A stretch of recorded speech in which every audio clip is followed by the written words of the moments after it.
You need to heal your hand quickly, or it will get worse. I didn't understand why my husband George took me on a fishing trip in a rowboat and let me drift away while he filmed me laughing on his phone. I thought maybe he wanted to make up after an argument. But as I drifted alone, scared and cold, I realized his true intentions. Thankfully, a man rescued me, saving my life. My name is Carol, and I'm 38 years old. I live with my husband George, who is 3 years older. We used to work together at the same company, but in different departments. We didn't interact much until George started visiting my department for no reason. Eventually, he asked me out to dinner, surprising me. We grew closer and got married 2 years ago, much to the surprise of everyone, especially my parents. They were overjoyed at our wedding. After living with my parents, George and I decided to get our own place, not too far from my parents' house.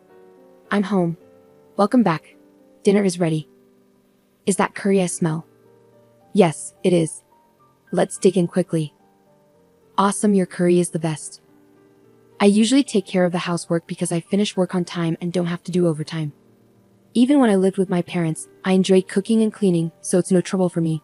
But on weekends or when George gets off work early, he takes over. Our life as newlyweds was going really well without any problems. But about a year and a half into our marriage, things started to go downhill.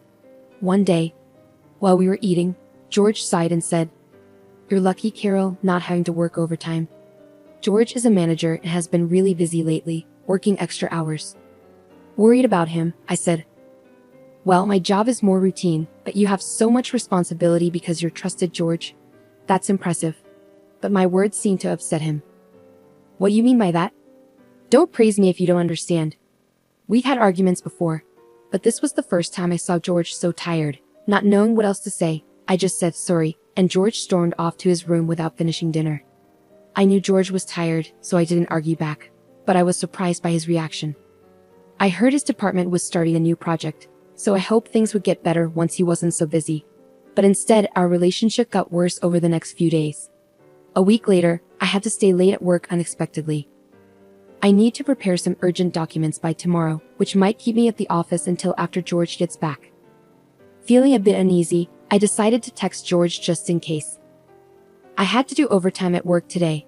George, if you're not working late, could you handle dinner?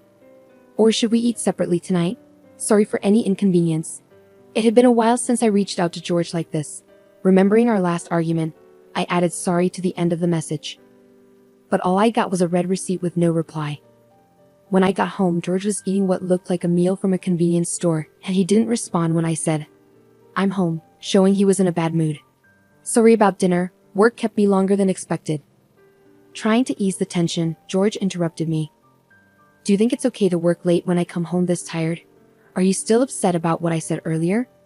Trying to start a fight with good intentions? I was surprised by how quickly things escalated. I asked again, "So you think I'm pretending to work late just to bother you, or I'm not finishing my work because I'm lazy?" His words stung. I really have to stay late at work. This has happened before, you know. What's gotten into you? I couldn't bear George's accusatory tone any longer. I snapped back. I work hard every day too. I shouldn't have to defend myself against these accusations. But George ignored my words. I'm already stressed from work. I couldn't bear to have this tension at home, especially when I was exhausted myself. My true feelings slipped out, albeit quietly, but George noticed and didn't let it slide. "Then just quit your job," he suggested, leaving me speechless. It's ridiculous for you, Carol, who can't even manage housework properly, to be working. After all, I'm the one paying for this apartment. You don't really need the money, do you? His logic seemed completely off base. Feeling my frustration rise, I unintentionally raised my voice. "How can you say that? I do take care of the house, and except for the days I work late, I handle everything at home. But lately on weekends, the cleaning hasn't been up to par compared to when we first got married. Seeing dust in the corners of the floor frustrates me. I didn't know what else to do." I felt like I was about to burst into tears. "You'd have more time to focus on housework if you quit your job, and it would be easier for you too. I'll even talk to management for you," I replied. "I don't think we should be discussing this right now." I decided to pause the conversation to give it some thought. I enjoy my job and don't want to quit, but perhaps if I supported George as a full-time homemaker, we could go back to being the happy couple we used to be. It wouldn't be wise to make such a big decision hastily. Unable to bear the tension at home, I went outside. Realizing I hadn't bought dinner, I decided to bike to the supermarket near the subway station. Riding my bike in the cold night air, I couldn't stop thinking about our conversation. What went wrong? Suddenly, I heard a loud horn honking from behind me and bright headlights approached quickly. Instinctively, I stopped. The next thing I knew, I was lying under bright lights and a white ceiling. Opening my eyes, I saw my parents' faces in front of me, exclaiming, "She's awake." Next to them sat George, his expression unreadable. I couldn't move my arm, and my fingers felt numb. Both of my arms were wrapped in circular casts. "This means you ran a red light on your bike," the doctor explained. I remembered now. I was on my way to the supermarket when the accident happened, but I couldn't recall if the light was red or green when I crossed. The driver was shocked too, but called an ambulance for me. The gravity of what I had done hit me, and I suddenly felt even worse. But why are Mom and Dad here? George was contacted first, and then he informed them. George gave a forced smile to my parents. Understandably, after what had happened, it was awkward for me too. "I'm really glad George was there for you," my parents thanked George, who responded with a polite, "No problem," but his forced smile didn't seem sincere. I ended up spending the night in the hospital due to the lateness of the hour. However, after undergoing various tests the next morning that showed no issues, I was discharged the following day. The doctor instructed me to rest and avoid water-related chores and housework because the casts couldn't be removed. When I got home, which happened to be on my day off, I found George lounging on the sofa with a smug look. "You really messed up running that red light, but now you have no choice but to quit your job," he said without showing any concern. George lay there, staring at me mockingly. I felt powerless to respond, and to be honest, he was right. With casts on both hands, I couldn't even type properly on a computer. Faced with the decision of taking a long break or quitting altogether, I chose to resign, thinking it might improve my relationship with George. But leaving my job didn't magically fix things between us. Instead, it seemed to make him even more dissatisfied. He'd come home just to criticize me, using it as an outlet for his frustrations. During one of my worst days, George surprisingly suggested, "Why don't we go out together? It's been a while." I was suspicious of his sudden change in behavior, but George seemed to be in a good mood that day, and his overtime seemed to be decreasing. Maybe he was finally feeling less stressed. Perhaps today we could finally patch things up. Feeling more hopeful than I had in a long time, I joined George on an outing. We went to the beach, a place we used to visit together. "Here, you can fish in a rowboat," George suggested, pointing to the safe fishing area where beginners could easily fish from rowboats. This spot held special memories for me. Although I had only been here a few times, it was meaningful because George had helped me overcome my fear of the sea by teaching me how to fish. I still remembered the fun times we had here. "It's not scary, it's nostalgic," I said to George, who simply replied, "Yeah." Having a normal conversation without any snark or arguments felt incredibly refreshing and genuinely joyful after so long. After renting a boat, we successfully got on board. "Here, Carol," George said, offering his hand to help me aboard, just like old times. I carefully grasped his hand to get into the boat, being extra cautious since I couldn't use my hands to stabilize myself. Sitting down, I was reminded of our dates before we got married, which made me happy. Now we can finally get back to how we were, I thought, hoping this outing could mend our relationship. I looked at George, who then flashed a mischievous grin and kicked the boat off. "Huh!"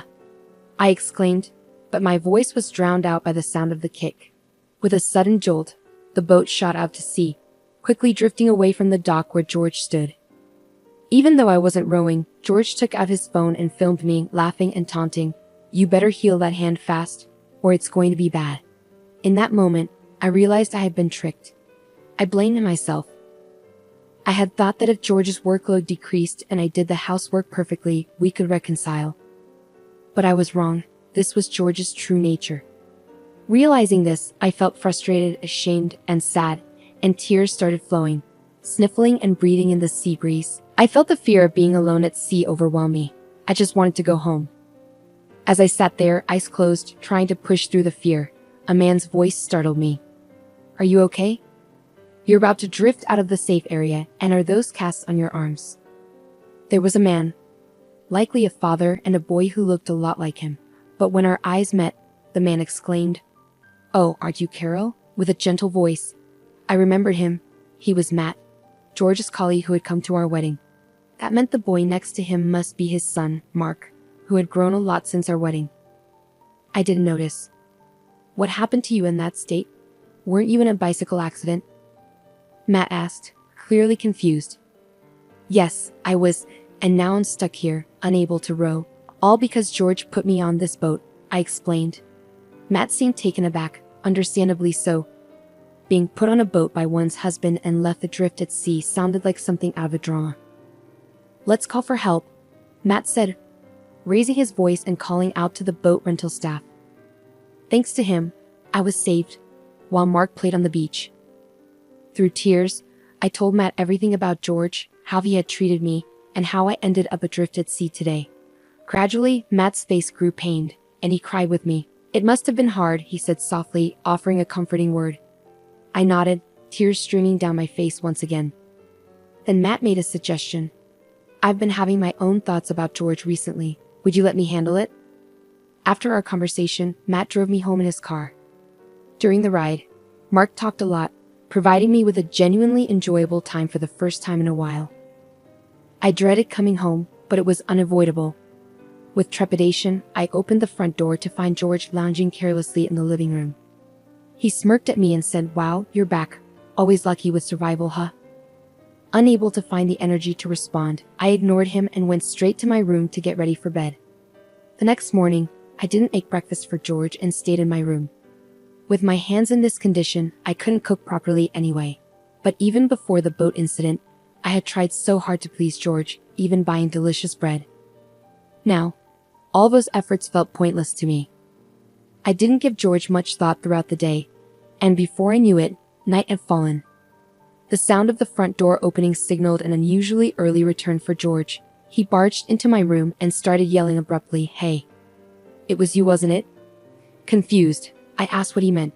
George's voice grew louder as he accused me, "Don't play dumb with me. You're the one who told my company. What's going on?"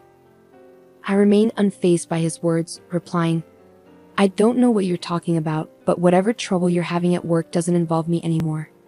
After all, I'm not even working there anymore." I waved off George's accusations, feeling no need to cater to him anymore. Frustrated, George stormed out of the house. The real shock came 3 days later when George, who hadn't returned home during that time, walked through the front door looking as pale as a ghost. "Carol, what should I do?" he muttered, looking lifeless as he shuffled into the room where I was relaxing. "What happened?" I asked. "I've been fired from my job," he said. "Oh, really?" I replied indifferently, watching as George collapsed to the floor. I had finally made it to manager. Despite his despair, I felt no sympathy for George because I knew this was coming. This was what Matt had hinted at when he said, "Leave it to me," during our conversation by the sea. According to Matt, George's behavior at work had taken a turn for the worse recently. He was mistreating his subordinates, dumping his work on others, falsely claiming overtime, and even harassing a new female employee, among other things. However, there was no solid proof of his actions, leaving them in a difficult situation. Despite being colleagues who were promoted to manager around the same time from different departments, Matt struggled to come to terms with George's behavior. But seeing how upset I was by George's actions, Matt felt compelled to take action. He suggested I check George's computer, suspecting it held evidence of his wrongdoing since George always took his laptop home. Matt couldn't investigate it himself. I knew George's laptop password. After safely returning from the sea, I pretended to go to sleep, waited for George to fall asleep, then checked and extracted the data from his laptop, which I then sent to Matt. I never expected things to unfold so quickly. Matt, the star of the advertising department, had acted swiftly and decisively. Standing up, I went to my drawer and retrieved something specific. Then, speaking slowly, I said, "I'm sorry to bring this up while you're feeling down, but I have something important to say." George looked at me with a puzzled expression, resembling a discarded puppy. After taking a deep breath, I continued, "I want a divorce." I finally voiced my decision, handing him the filled-out divorce papers. George's face shifted from confusion to a mix of anger and sadness as he looked at me. "Why do you want divorce?" Can't you show a little compassion, especially when I'm feeling so low?" he pleaded. His words left me stunned, almost tempted to throw them right back at him. "I'm grateful to you for revealing your true nature, and I've already discussed this with my family," I stated firmly. This wasn't just bravado. After my ordeal at sea, I had indeed gone back home and talked with my parents. That night, Matt messaged me saying, "George might come crying to you in about 3 days. It's up to you, Carol, what to do next." Reflecting on my options, I decided to confide in my parents. I laid everything out for them, holding nothing back, including the terrifying experience of being adrift at sea in a boat I couldn't row. As I recounted the events, the guilt I had been suppressing and the emotions I had bottled up overwhelmed me, and I cried. My parents, who had held George in high regard, were deeply shocked by what I revealed. However, after hearing my story, they apologized for my pain and encouraged me to proceed with the divorce. Though I had been considering it, their support helped solidify my decision. When I shared my decision with George, he paled and eventually broke down, pleading, "Please don't leave me. I can't bear to lose you now." Despite his desperate plea, my resolve remained firm. "You should have realized before putting me on that boat," I told George. He deflated, sitting motionless on the floor. In the past, I might have comforted him, reassuring him that everything would be okay. But now I felt nothing. My love and feelings for George had long been discarded in the sea along with that fishing boat.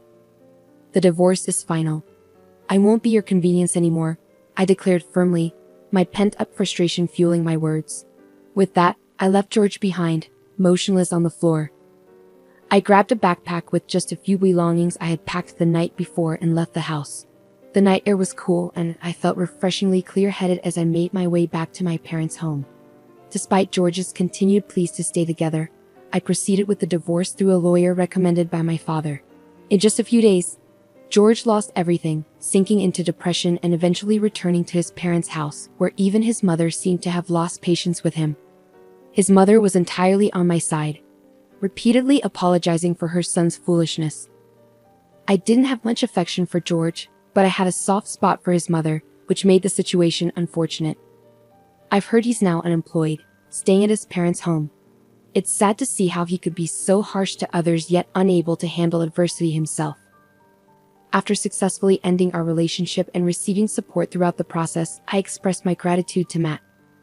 Once my arms healed, I returned to work and realized how much I actually enjoyed it. I used to spend each day accommodating George, but now I cherish doing what I love, immersing myself in my work and feeling fulfilled every day. I'm eager to start anew, valuing myself